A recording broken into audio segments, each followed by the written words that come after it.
Hi everyone, welcome to sizzling coffee. तो आज के ब्लॉग में हम बात करेंगे रियल आयरन लेडीज़ की, जो कि हम सब लोगों के बीच में ही होती है, बट हम उनको बस पहचान नहीं पाते हैं। तो ऐसे ही जस्ट मैंने अभी नीतू का ब्लॉग देख रही थी मैं। तो जब नीतू का ब्लॉग मैंने देखा तो एक्चुअली तो पहले तो मेरा दिल भर आया, क्योंकि एक्चुअली जो नीतू है, नीतू बिष्ट, वो बता रही थी कि उनकी जो मदर है ना, उनकी तबीयत थोड़ी ठीक ख़राब चल रही है अभी थोड़ा फ़िलहाल। और वो उनके साथ रह नहीं पाती हैं। आपको तो पता ही है, वो इतनी मतलब अपने शूट वगैरह में इतना बिजी होती है कि उनके साथ इतना टाइम नहीं स्पेंड कर पाती है। तो वो कह रही थी उनको चिंता लगी रहती है कि वो मतलब कैसे ठीक होंगी इतनी जल्दी।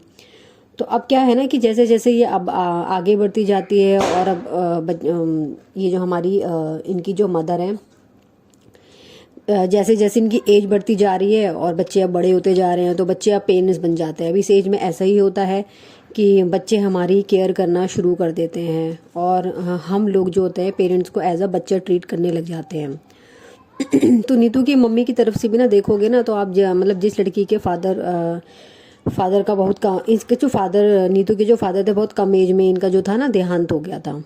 तो उस टाइम पे नीतू की एज करीब रही होगी 9 से 10 साल की करीब रही होगी। मतलब बहुत टफ टाइम होता है उन लेडीज़ के लिए जो इतना कम एज में अपने मतलब हस्बैंड को खो देती हैं। तो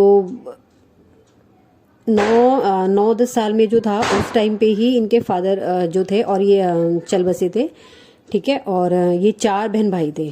तो उसकी मम्मी अच्छी उनकी मदर ने जो है उनको अच्छी खासी एजुकेशन दी है उनको, ठीक है। उनको पूरा मतलब इतना अच्छे से पाला है कि वो आज की जो डेट में है इतना अच्छा आगे बढ़ चुकी हैं कि वो जिस चीज़ पे भी अगर वो हाथ रखेंगे ना, तो वो उसको दिलवा सकती है। और वो तो हर ब्लॉग में हमने भी देखा है, वो उन्होंने उसके लिए अपनी मदर के लिए कोई कमी छोड़ी नहीं है, और ना ही उनकी मदर ने कभी कोई कमी छोड़ी होगी। उनको पढ़ाने लिखाने संभालने में उन्होंने बहुत मुश्किलों का सामना किया होगा डेफिनेटली। इस मतलब उस एज में जब ऐसे होता है कि 4 आपके पास बच्चे हैं, तो लेडी सोचने लग जाती है कि यार अब मैं कैसे करूँगी। तो उन्होंने कभी सामने से आकर ये कभी नहीं बोला कि मतलब वो आयरन लेडी है या फिर ऐसा कुछ है, ठीक है। बट ऐसी ही होती हैं, ठीक है। तो उन्होंने अपनी जो पूरी जिंदगी है ना, वो तो पूरी कर दी समर्पित बच्चों पे, ठीक है। उनको शिक्षा देने में, उनको पालने में, उनको संस्कार दिए, ठीक है। उनकी कितनी कम एज में जो थे हस्बैंड चले जाए, उनका देहांत हो गया था। तो उनको भी तो उनके रिश्तेदारों ने बोला होगा ना कि आप मतलब आगे बढ़ो, है ना। उस टाइम पे तो बोल ही देते थे। कई बार क्या होता था कि देवर के साथ ही शादी करा दी जाती थी, या फिर बाहर से भी मतलब बोलते थे कि रिश्ते वगैरह के लिए कि भाई दूसरी शादी करा लो। बट उन्होंने अपने बच्चों को पहली प्रायोरिटी दी कि नहीं, मुझे अपने बच्चे पालने हैं, ठीक है। मुझे अपने बच्चों, मेरे सबसे पहले मेरे बच्चे हैं, उसके बाद ही मैं कुछ मतलब नहीं करूँगी या करके, मुझे अपने बच्चे पालने हैं, जो उनको अच्छे से संभालना है, उनको संस्कार दो, उनको एजुकेट करना है। तो दिल भर आया नीतू का वीडियो देखकर। मैं तो थोड़ी सी इमोशनल भी हो गई थी। अब हम लोग तो उन लोगों को देवी बना देते हैं जो आजकल सोशल मीडिया पे सब कुछ अच्छा दिखाते हैं। लेकिन उन लेडी का क्या है जो मतलब कभी सोशल मीडिया पे आते ही नहीं है। नीतू की मदर भी आती नहीं है, वो भी नीतू के थ्रू ही उनके वीडियो में शो होती है, ठीक है। अब जो ऐसी लेडीज जो अपने बच्चों के ऊपर सारा टाइम उन्होंने स्पेंड कर दिया, ठीक है, कभी शो नहीं होती। बट अभी सोशल मीडिया पे क्या है ना कि हमारी कुछ है, अगर मतलब एक आध लेडीज वगैरह हैं जिनके हस्बैंड के भी डेथ वगैरह हुई थी, तो उन्होंने पूरे वीडियोस वगैरह डाल के मतलब इतना वो कर दिया है कि मतलब फॉलोअर्स वगैरह बढ़ाने के लिए। तो मतलब आप लोगों को बताने की वैसे ज़रूरत नहीं है। उन्होंने अपने 50 साल ऐसी, नीतू की मदर ने तो 50 साल अकेले के लिए भी गुजार दिए बेचारी ने। उन्होंने मतलब, अब मैं उनको बेचारी तो खैर नहीं बोलूँगी, she is a very strong lady, है ना। तो हमें हर एक उस लेडी को सपोर्ट करना चाहिए जो कि इस सिचुएशन से गुजरे हैं, और उन्होंने उस टाइम पे क्या चीज़ देखी होगी वो हम भी नहीं समझ सकते। तो हमारी जो इंडियन ऑडियंस है ना, वो एक औरत 4 साल में भी नहीं रह पाई। मतलब एक औरत है जिसका वीडियो के बारे में बता नहीं पाऊंगी, तो उसने 4 साल में इतने वीडियोस बना डाले ना, मतलब कि अभी उसने दूसरी शादी करी है रिसेंटली। तो उसको क्या है कि अगर उसके बारे में कोई कुछ बोल दे ना, अगर, तो वो बैड कमेंट्स के लिए भी बोलती है कि अच्छा तुमने अगर ऐसा करा ना तो मैं ऐसे कर दूंगी। कोई बैड कमेंट्स नहीं करेगा। बट ऐसे थोड़ी होता है, अगर आप सोशल मीडिया पे अपनी लाइफ दिखा रहे हो तो ऑब्वियसली बात है बैड कमेंट्स भी आएंगे आपको। आपने अभी रिसेंटली शादी करी है, आपके न्यू व्लॉग्स आ रहे हैं, तो आप सब लोग आपको जानते भी हैं, तो ऑब्वियसली बात है वो बोलेंगे भी। अभी जो आयरन लेडीज होती है, मुझे नहीं लगता कि उनको किसी, अब देखिए मैं ये नहीं कहती मैं सेकंड मैरिज के खिलाफ हूँ, ऐसा कुछ नहीं है। सेकंड मैरिज के अगेंस्ट मैं बिल्कुल भी नहीं हूँ, ठीक है। लेकिन जो लेडीज अंदर से काफी स्ट्रॉन्ग्स होती हैं और उनको लगता है कि वो अपने बेबी बच्चों की केयर कर सकती हैं, और जरूरी नहीं कि एक आदमी की ही जरूरत पड़े, किसी आदमी की जरूरत नहीं होती। एक आयरन लेडी को जो होता है ना, एक आदमी की जरूरत नहीं होती, ठीक है। बट कुछ है जिन लोगों को आदमी की जरूरत होती है चैनल चलाने के लिए।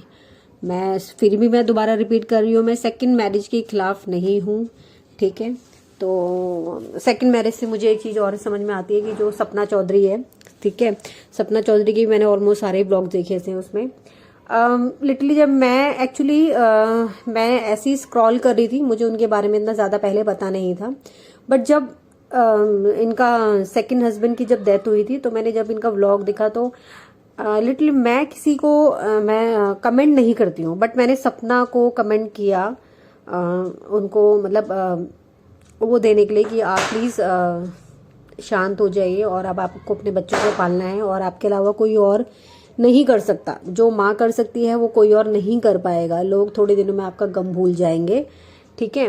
तो उनके उसके उसमें मेरा काफी वो था, मतलब सिंपैथी कह लीजिए या जो भी कह लीजिए। आई फील वेरी बैड जब मैंने सपना का ब्लॉग देखा था, क्योंकि लोगों ने इतना बोल रहे थे कि एक लेडी तो उनके पीछे पड़ गई, कहती कि मुझे तो ट्रस्ट ही नहीं हो रहा है, मुझे तो ट्रस्ट ही नहीं हो रहा है कि राजवीर जी की डेथ हो गई है, राजवीर जी की डेथ हो गई है। लिटरली वो बेचारी सपना इतनी परेशान हो गई कि उसे व्लॉग में आकर के बोलना पड़ा, ठीक है। और उनकी जो मतलब अंतिम विदाई होती है, जब मतलब फ्यूनरल वगैरह होता है, तो वो वाली वीडियोस और फोटोज उसको शेयर करनी पड़ी लोगों को भरोसा दिलाने के लिए।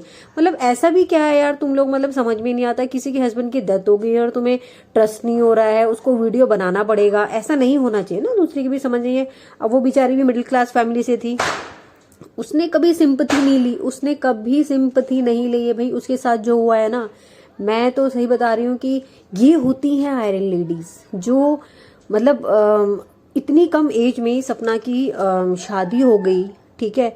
फर्स्ट हस्बैंड से उसको बेबी भी हुआ, बेबी गर्ल हुई उसको, ठीक है। उसने कभी ऐसा चालाकी वाला कोई काम ऐसे उसने किया नहीं अभी तक, ठीक है। इतनी जल्दी वो प्रेग्नेंट हुई, ठीक है, और उसने अपना काम भी शुरू करा, उसका काम भी मतलब अच्छा हुआ, अच्छा चलने लगा।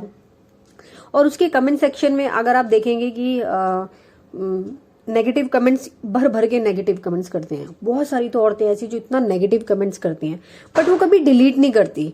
बट कुछ लेडीज है ना आजकल जो चल रही हैं, जिन्होंने अभी रिसेंटली शादी करी है, कुछ कह के दिखा दीजिए भाई साहब, आपको ऐसे ऐसे कमेंट करके बोलेंगे अगर तुमने ये कर दिया तो ऐसा कर दूंगी, वैसा कर दूंगी, ठीक है। तो ये तो आप सबसे पहले तो अपने आप को बहुत स्ट्रांग लेडी कहना तो बंद कर दो। आप स्ट्रांग लेडी है ही नहीं है, क्योंकि अगर आप किसी के कमेंट्स पे ऐसे रिएक्ट करेंगी तो you are not a strong women, ठीक है। सपना चौधरी भी करती है, बट वो भी अपने व्लॉग डालती है, बट वो कभी किसी को ऐसे नेगेटिव कमेंट नहीं करती। लोग उसको भर भर के इतना नेगेटिव कमेंट देते हैं कि तू मनहूस है, ऐसे है, वैसे है। उसका पहला पति भी चला गया यार, सेकंड भी चला गया, ठीक है। 2 बच्चों को वो खुद पाल रही है, खुद मेहनत से चैनल ग्रो किया है। द रोट जो चैनल उसके हस्बैंड ने बनाया था, वो उसके हस्बैंड ने खुद से ग्रो किया था वीडियोस बना बना के।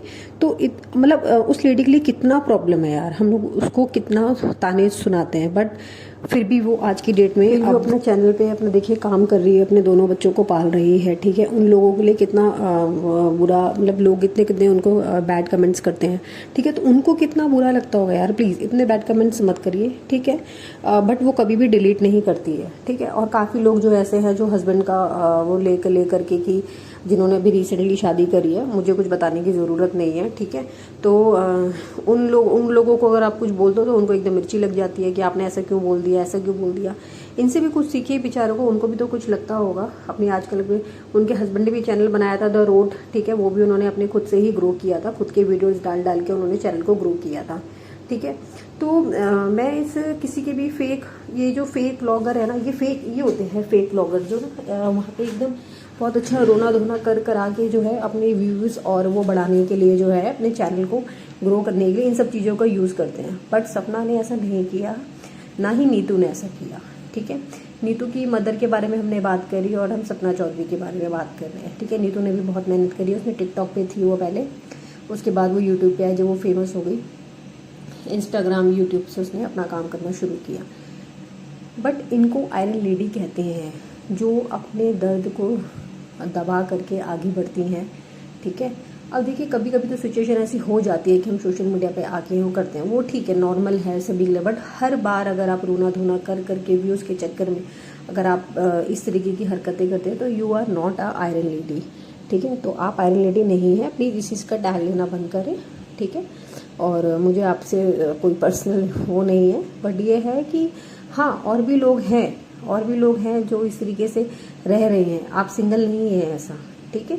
तो आपको ये ब्लॉग कैसा लगा मुझे प्लीज़ कमेंट करके बताइएगा, और अगर आप चैनल पर नए हैं तो प्लीज़ चैनल को सब्सक्राइब कीजिएगा।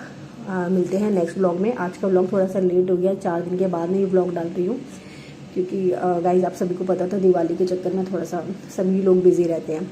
तो प्लीज़ मुझे कमेंट करके बताइएगा आपको ब्लॉग कैसा लगा। मिलते हैं नेक्स्ट ब्लॉग में। Okay, tata, bye bye.